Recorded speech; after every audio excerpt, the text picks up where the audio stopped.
Are you looking for ways to make your battle maps better? In this video, I'll walk through several methods to improve your D&D encounter maps and terrain. Following these guidelines not only makes the maps more interesting for your players, but it also makes the combats themselves more badass.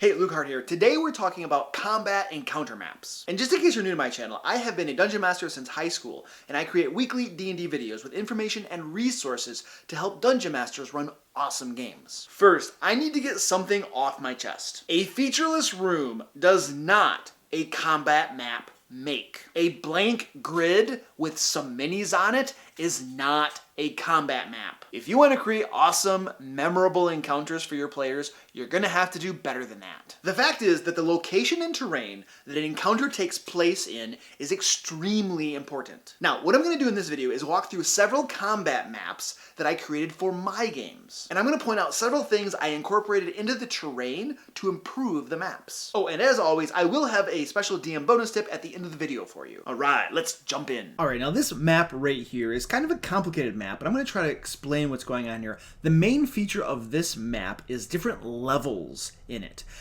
This was a beholder fight that my Manus Invictus group went against, and as you can see here, there is this like central cylinder that stretches upward throughout the entire chamber, and there are tunnels that lead outward from that central chamber at different levels. Here you have a tunnel. Over here, this tunnel is at ground level, and it comes around here to a shaft that leads upward. And that shaft connects to a tunnel here that exits out into the central chamber at 50 feet up. And this this tunnel comes around this way to another shaft that goes upward to an elevation that's, I think this is about 100 feet up. And there are some other shafts here that exit out from, tunnels that exit out from the central chamber at 50 feet high, 80 feet high, and 20 feet high. So the real thing that this map had going for it was lots of different elevations for the players to deal with, and the beholder here obviously was popping in, popping out, shooting its eye beams, and all that good kind of stuff. So that was the main feature of this map, was just different elevations, and the environment made it difficult for the players to navigate and get close to their enemy, even get line of sight to their enemy. Alright, now this here was a really awesome battle that my Manus Invictus group had against a demon lord. I forget the name of it. But basically what you got going on here are these black blobs are a bunch of islands of rock that are floating in basically an endless space. And they are interconnected by chains, spiked chains. Now the players were randomly teleported to random isles, and they were able to navigate across from one isle to the other isle by the spiked chains, by just crawling across the spiked chains, walking across them, whatever.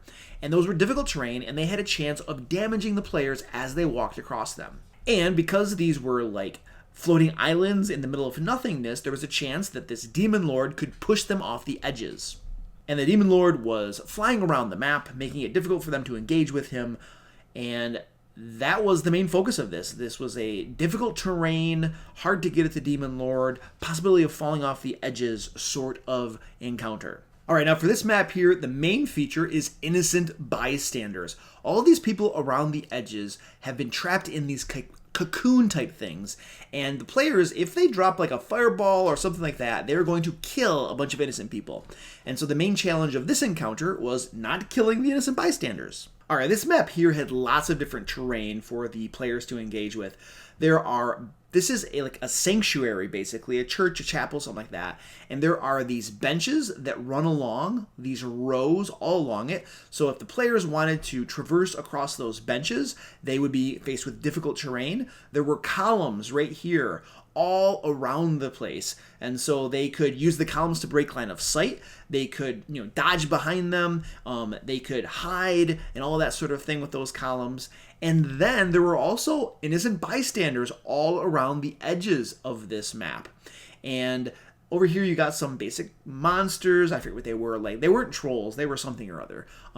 But yeah, then you have some stairs right here. You have like a room back here. So just lots of terrain here for the players to engage with as they went about this combat. All right, now for this battle map right here, basically what we have are lots of different rooms here, and they have doorways connecting them. There are hallways and whatnot. And so as the players were fighting against these creatures, over here, they were able to use like the walls and the passageways and whatnot to block line of sight, to move around, to position strategically, to make this combat more interesting than they were if they were just in one big open area. All right, now for this map, the players came upon a door at the end of a long corridor, and they just began walking down this corridor toward that door. As you can see here, super long corridor.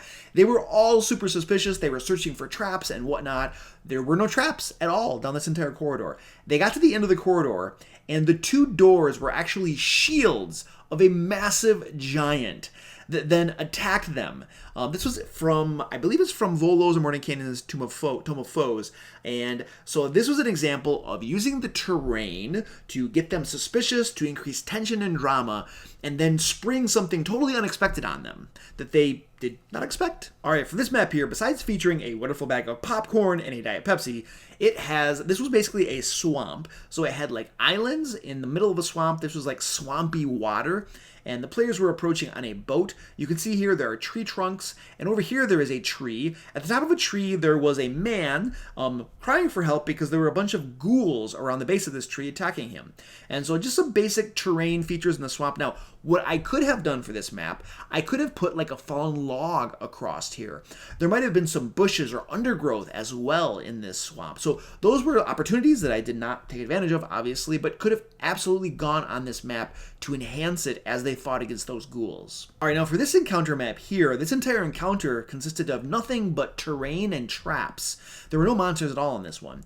What you have here is these squares were basically pit traps, and these green globs were like acid traps. They would explode and like dump acid all over the characters if they came within contact of them. And this entire area was shrouded in a thick fog, so they couldn't see where they were going. Now the players ended up using a gust of wind to clear a path through the fog so they could kind of locate all the pit traps and locate all of the magical traps. And finally they were able to get their way through the entire chamber here. So basically an encounter that featured nothing but terrain and traps. All right, now this encounter here is an example of having a trap going during combat. So the players got ambushed by some like beholder type creatures, and there were also traps, pit traps opening up beneath them. And here you can see one of the characters fell into the bottom of the pit trap, and there were spikes down there and stuff like that. And so a combat raging around them, the pit traps are opening, the doors above the pit traps are slamming shut, preventing them from getting out. And so just a nice little dramatic moment where they're getting bushwhacked by enemies and also having to deal with traps. By the way, if you like my videos, feel free to check out my Patreon page. Not only do my patrons get to join me on my creative endeavors, but they also get lots of cool perks. Link down below. Alright, now for that DM bonus tip. Steal inspiration for your combat maps from others. Simply head over to Google and do an image search for combat maps to give you ideas for your own. Or search for real-life images of forests and swamps and castles. Sometimes I've found that it's kind of difficult to think creatively in a void. Sometimes you need a little bit of inspiration to give you a kind of a jump start and get things rolling. So there are tools out there that you can use to do that, and I encourage you to do so. By the way, this video is part of my Encounter Creation series. If you want to watch that entire series from the beginning, you can click this card right up here. As always, if you have any questions about dungeon mastering, please let me know. I'm always happy to help. Smash that thumbs up button if you found this video helpful. Click here to subscribe, and over here you can watch some more fine videos. And until next time, let's play D&D.